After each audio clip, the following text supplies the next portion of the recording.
next presenter I'm very happy to introduce is one of our media partners. He's been in this industry for a very long time, just as we have, and his name is Frank Lane. He is the president of CFN Media.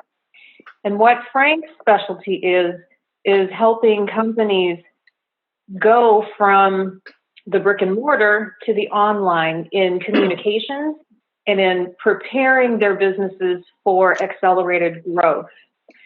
And with that accelerated growth, some cannabis companies are going to need investment and investment opportunities. When you look at this economy, where have the investors gone?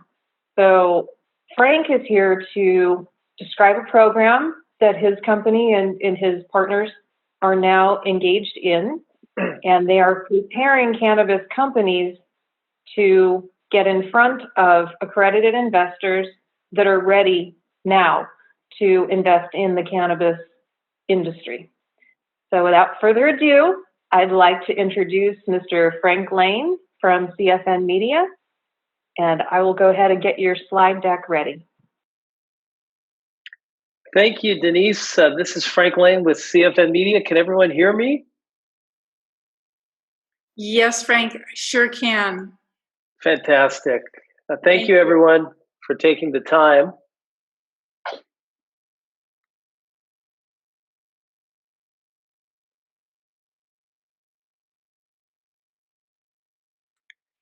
Go ahead and keep going, Frank. Denise is loading a slideshow for you.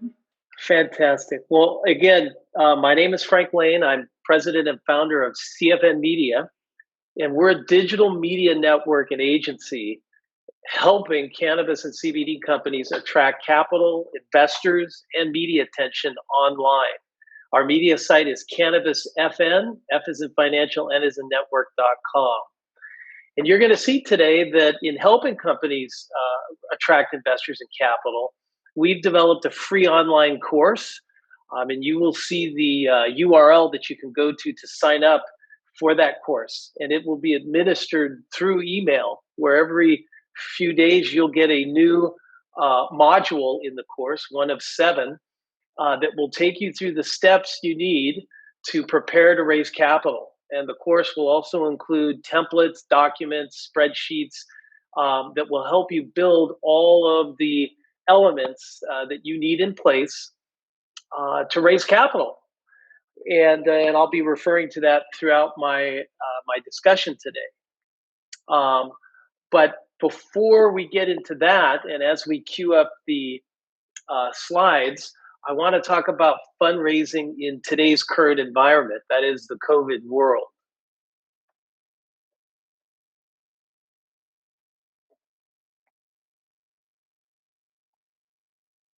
And Denise, I'm not sure if you have the slides up. I don't see it.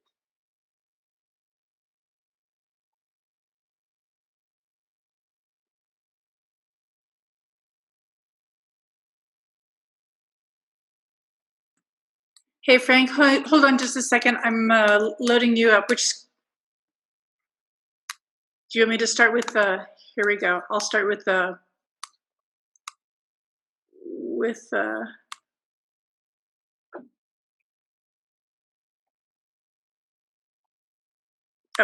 there we go. And you can advance it one more.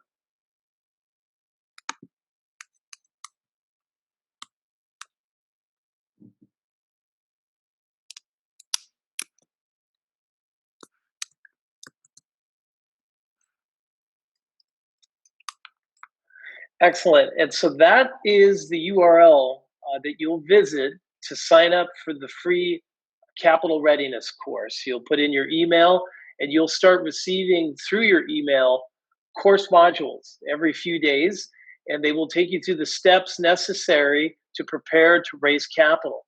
And you will also get templates, documents, spreadsheets that will help you build out those assets that you need in place to raise capital, which I'll be referring to as we go through the presentation. And so you could move to the next slide, please.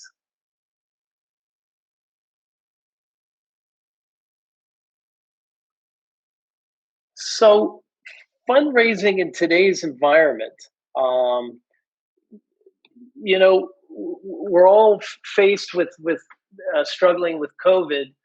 But the good news is for cannabis and CBD and wellness products, they're needed more than ever. We've seen that cannabis has actually become an essential product, and we've seen that people are struggling with anxiety, and cannabis and CBD can certainly help. But even before COVID, capital was getting scarce in the cannabis and CBD industries. The dedicated funds that were set up were no longer funding, or not, they weren't funding at the levels that they had previously. And so it was becoming more challenging. Now with COVID, it's difficult to physically congregate with investors to pitch. Oftentimes we would go into conferences, physical conferences, where investors and sophisticated funders would congregate, and you could meet them and pitch them. So now, like today, we've got to move that online. We have to use digital marketing and online portals to reach and educate investors. And the good news is there are tools available to do this. And I'll be introducing those to you as we go through this talk. Next slide, please.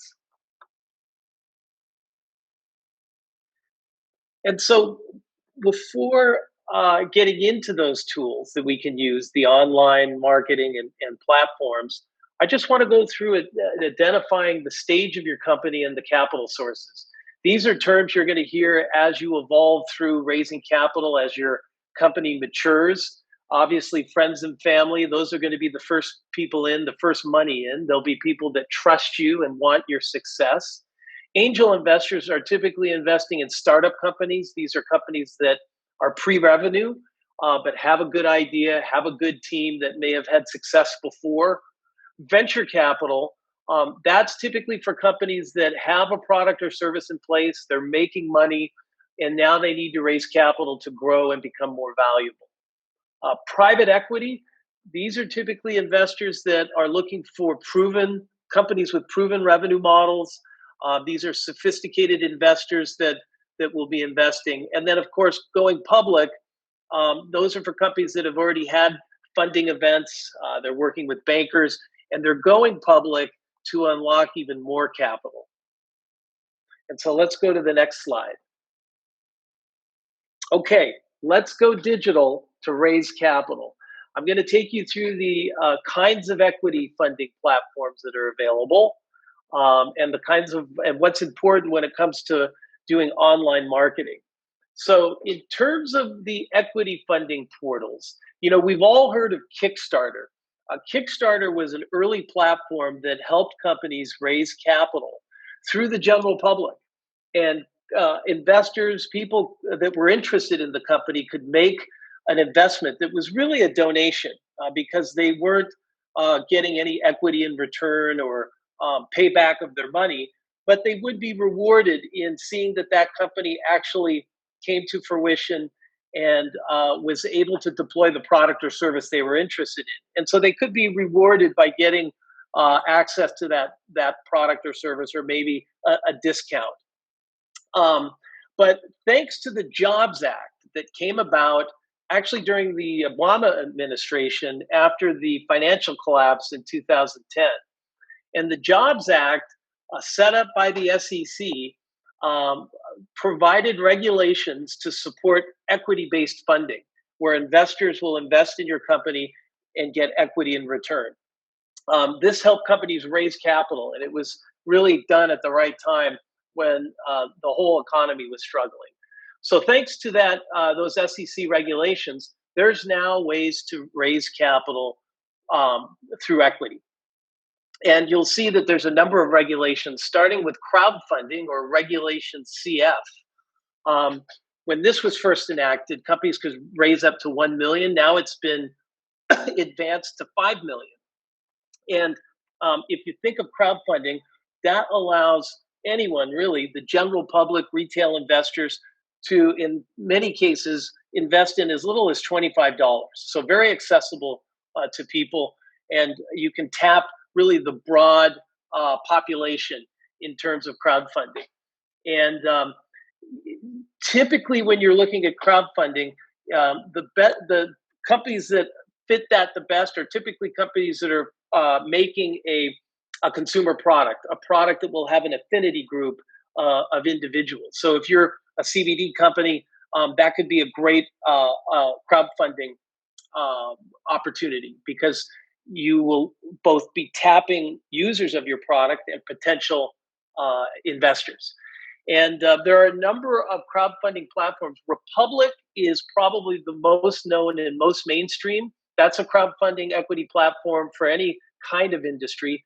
And they're working with many cannabis and CBD companies. I've seen many companies raise capital on Republic. It's an SEC compliant crowdfunding platform. And realize that when you do crowdfunding, you will be managing a lot of investors, because it's open to the public, and because you don't need to invest a lot, you will be aggregating many investors. Now, there are some companies that want to raise more than 5 million, and they want to do it with bigger check writers, if you will. And that's where accredited investors come in. And the regulation is called 506C.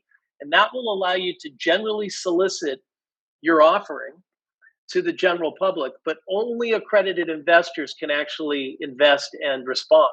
Now, an accredited investor is defined by meeting a certain income threshold and asset threshold. So these are people that can invest more money, they can take more risk, and so in working with accredited investors, you'll need fewer investors because they're going to write bigger checks. And an example of an accredited investor platform is Mazakali. They're an actual broker-dealer, and they will list deals that are seeking accredited investors. Now, the fees that are associated with this, typically on crowdfunding, there'll be listing fees that you'll pay. With accredited investor platforms, oftentimes the fees come in the back end. So you're only paying on a percentage of what was raised. It could be a certain percentage from 10 to 12% on money that's raised, but it's paid in the back end. And again, those platforms like Mazakali will handle all that.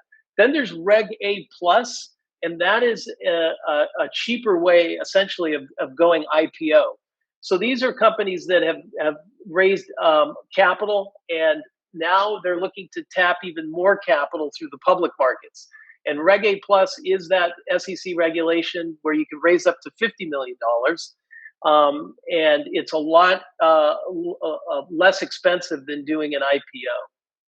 So now that you've got your deal, your offering on an equity platform, and you've decided if you're going to use crowdfunding or accredited investor investment, it's time to make investors aware of your offering. And that is done through the digital marketing, the outreach campaigns. And that's what my company, CFN, does.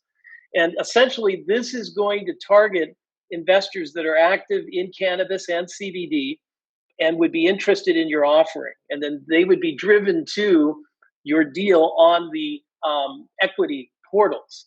And realize that when you list your deal in the equity portals, it's a self-contained portal where investors can go in there, do all the due diligence, look at your documents, and actually make a transaction, actually invest money through the portal. It's all self-contained, so it streamlines the whole money-raising process. So in finding the right digital marketing, you want a platform that will essentially digitize your pitch. That is, produce a video, a pitch video that will be distributed through some kind of digital network that will reach investors that are active in CBD and cannabis deals. Whether they're retail, if you're doing crowdfunding, or accredited if you're doing Regulation 506C. And you'll want a marketing platform that's SEC compliant, that's using the proper disclaimers and disclosures as you're communicating with investors. Also, live virtual events are now everywhere. And you can find virtual events like this that are dedicated to the space. And that's another way of reaching investors and driving them to your offering that's listed on an equity funding portal. And next slide, please.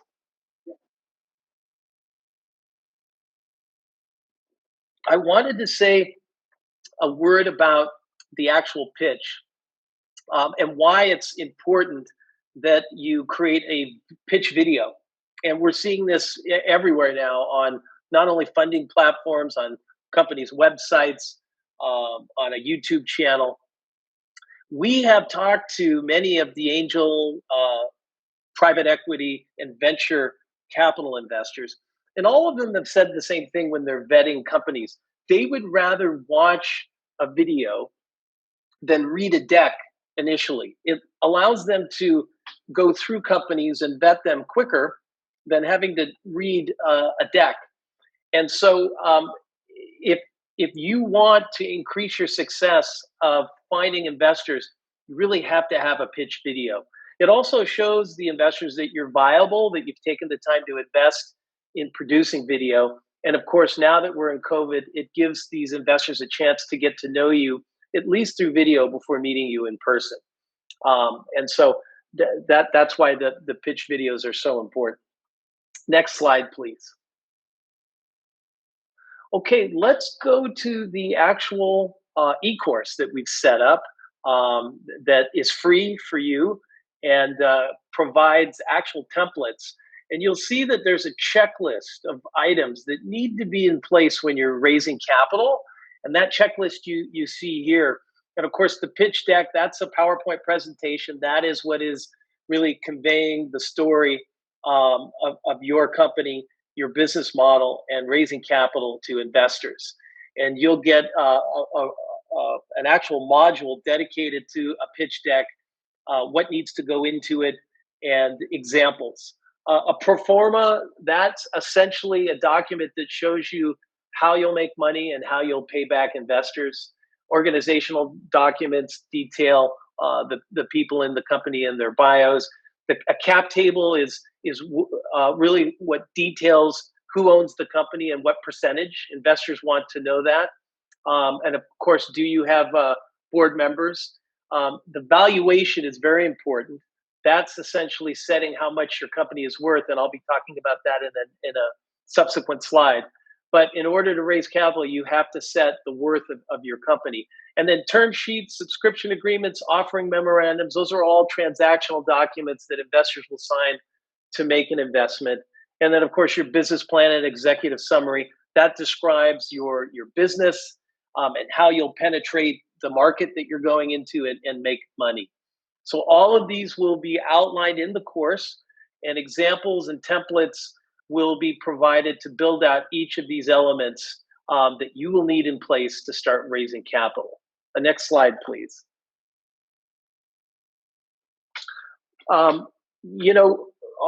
Pitch decks are everywhere, and there's really often questions about how to organize the best pitch deck. And these are the keys that we've seen. The problem solution type of motif is usually the best way to approach it. The problem you've identified, how you're solving it. But what's really important is why now? We've heard so much the term disrupting. Everything's been disrupted now, from taxi cabs by Uber, buying a shaver, Dollar Shave Club. You've got to convey why now is the best time for your product or service. So you've really got to understand the current market conditions and why that they're set up for you to be successful.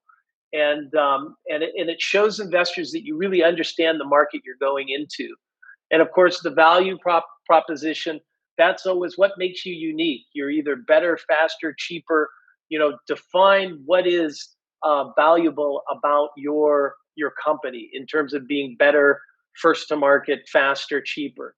And then when it comes to a revenue model, this is a simple explanation of how you'll make money. What assumptions are you making in this, and how your business works? You need to know your competition. You'll need to know that to set your valuation, but also on determining how you'll be different. And then, of course, you need a roadmap to go to market.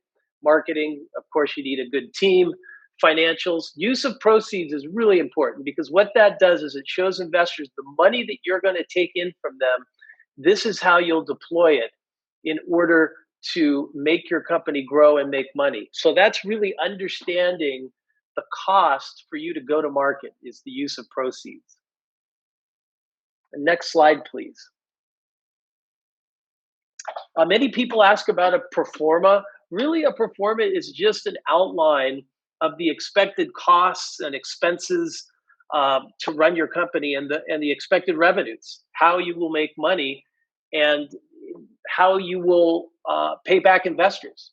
And so you can see that you've got to figure out your inventory, receivables, payables, returns, expense accounts, CapEx, the investment that's required to make your business go, dividends, how you'll pay back, financial statements. So this is really showing investors in an outline form what it's going to cost, what expenses are involved in running your business, how you'll make revenue, how much you'll make revenue, and how you'll pay back investors. Very important. Next slide, please. Now, if we've ever watched Shark Tank, one of the first things that any investor on that show pitches is how much money they are wanting to raise and what percentage they want to give to the investor, to the shark. Well, to do that, they've got to understand their valuation. And really that's key to this is setting a value to your company and then determining how much money you need to raise and what you're willing to give away in terms of equity ownership. And then, of course, you will then know, based on the life cycle of your company, are you better off doing crowdfunding with normal everyday investors, or should you go up to accredited investors, again, where you'll be able to raise more money, you'll have fewer investors, they'll write bigger checks, but there are some requirements for those accredited investors to meet in terms of income and assets. And again, there's platforms that are available for you to reach them. But in terms of setting a valuation, oftentimes companies will get an advisor or a banker to help them, but certainly investors that you pitch to will give you this feedback. But you really need to understand the comparables to your company. Understand your market segment. Do a deep dive into the companies in your space. Have there been recent mergers and acquisitions? Have companies like yours been acquired? Have they raised capital themselves? Look at those, and that will give you valuations that are comparable to your company. What assets and intellectual property do you have in the company that is valuable, and how can you document that? And then, of course, the revenue that you're either making now or will make. All of those together will help you set the valuation and make it defensible, because you will show that comparables that have already raised capital or have been acquired have that valuation. Next slide, please. And so that is really the end of the capital raising part. Know that there's a free course to take. And that, again, will set you up if you've never raised capital before. A lot of that course you could get through hiring an advisor or a firm to build all that for you. But the course will show you how to do it. So even if you were to get an advisor, at least you know what to contribute, but you could actually put it together yourself. I did want to mention that my company, CFN, has a digital, a direct-to-consumer division. And in that direct-to-consumer division, we are launching an e-commerce platform for CBD. And you can think of this as helping CBD companies and wellness brands generate more online sales and increase their e-commerce. And think of it as an Amazon for CBD. This is a marketplace that we'll be launching in the next few weeks. And it'll be user testimonial driven. And this is important, and the URL will be CBD Changed My Life. This is important because right now in CBD, what we're seeing is everyone knows that CBD has healthy properties. And more people are becoming aware of it, more and more people are using it. But at the same time, there's been an influx of CBD brands that have really crowded the space. And all the while, the FDA has not given final regulations in terms of how CBD can be used as a supplement in food and beverage. And so this has caused consumer confusion. What CBD is right for them? How can they actually use it? There's a few states that allow for it in food and beverage, like Colorado, but most states don't. And on the federal level, the FDA, they have kind of dragged their feet in providing guidance. Now, we feel that the FDA is going to provide that guidance soon. We could even see it sometime later this year.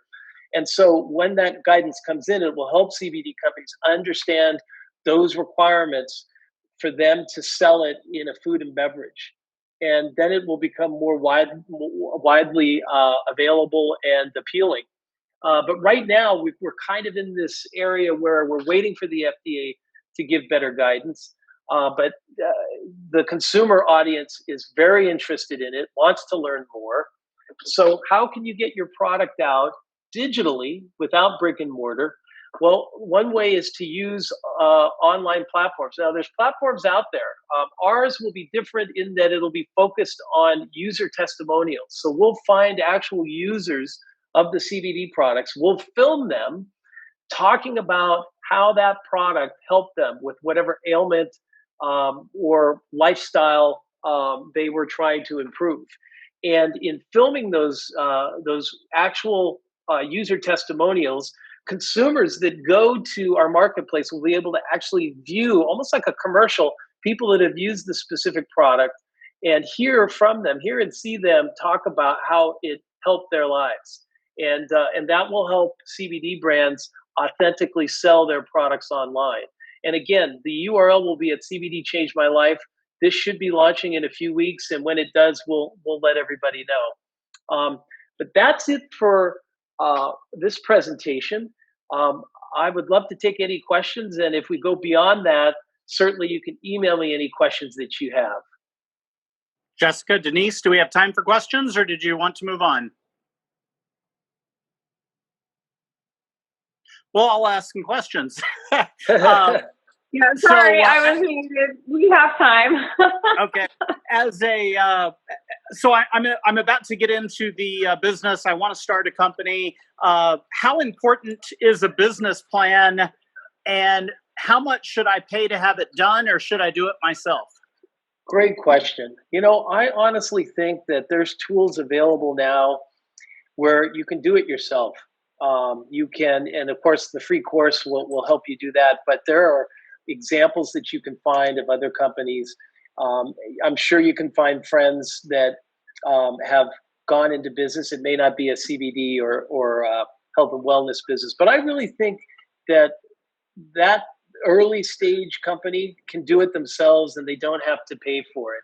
They may, as they mature, want to hire and, of course, take in money and grow.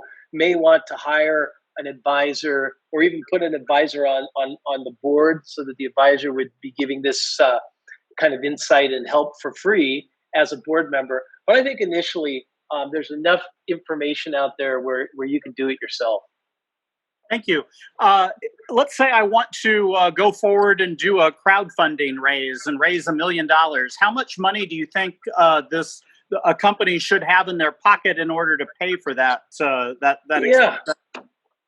Great question, and that's what crowdfunding is great for. Is that $1 million? When you're trying to get to $1 million or a few million, under 5 million, crowdfunding is really good, and it's good if you are a consumer product, because you're going to be reaching potential users of your product that want to invest in your company. And I would say, to do it properly, where you can not only go on a crowdfunding platform but pay for marketing services. You'll want a couple $1,000s a month at least to spend on that kind of activity. So given that it can take a few months to raise capital, you'd want $10, $15, $20,000 maximum, available to tap throughout a 2 or 3 month period. As an investor now, if I'm looking, because I've invested in some of the public companies, I waited until I thought they dropped to, at their absolute low. I bought in, they dropped another 50%. And so as an investor, I'm really excited about how to find companies that didn't already go public for a crazy valuation. I want to find those companies, pre-going public. What would you suggest to an investor? How do you find those nuggets? Yeah, and that's that's the one thing about being an accredited investor. And of course, you have to meet some minimum income and asset requirements, but you oftentimes see these deals earlier. One of the segments in the public market on the cannabis side that's making money are companies called US MSOs, or multi-state operators. These are companies that spent money buying licenses and setting up vertically integrated operations in many states that are legal. So they're growing, cultivating, processing, and then they'll even own the retail. And the public companies, we can see, because they have to announce their earnings and revenue, we can see that they've done really well.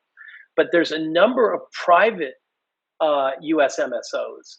And in fact, I could send you a list after this. I'll send it to Denise, and she could send it to everyone. But these are companies that could potentially go public.